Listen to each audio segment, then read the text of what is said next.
Ćao svima, sa vama je Angry Warrior, ovo je moja druga epizoda i danas ćemo praviti jedno istraživanje o Roswellu. Roswell je američki grad u saveznoj državi Novi Meksiko. Sad, ono što se vezuje za Roswell jeste NLO i vanzemaljci.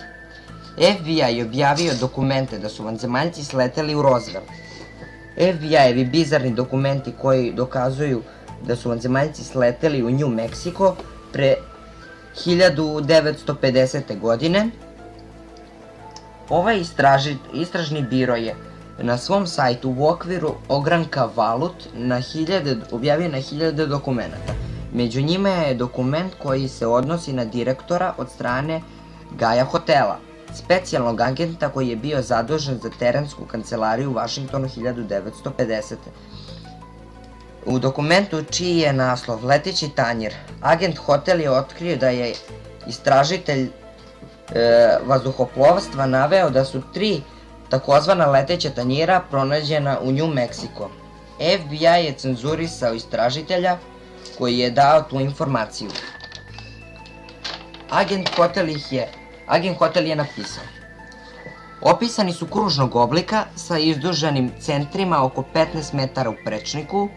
U svakom su se nalazili po 3 tela ljudskog oblika, bili su visine oko 90 cm, tela su im bila odevena u metalni materijal, odela su im bila slična kao pilotima na testiranjima. On je rekao da je anonimni informer naveo da su leteći tanjiri u New Mexiku otkriveni zbog toga što je vladan radar koji je uticao na kontrole mehanizma tanjira.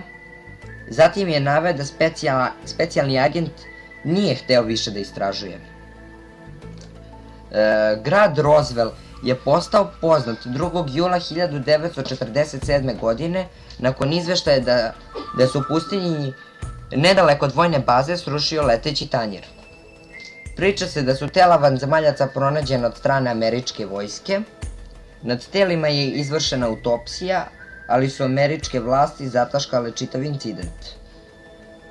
Informacija je nekako dospela u medije kako je vojska našla leteći disk. Međutim, samo 24 sata kasnije vojska je promenila priču da objekat za koji su mislili da je leteći tanjir je u stvari meteorološki balon koji se srušio na obližnjem ranču.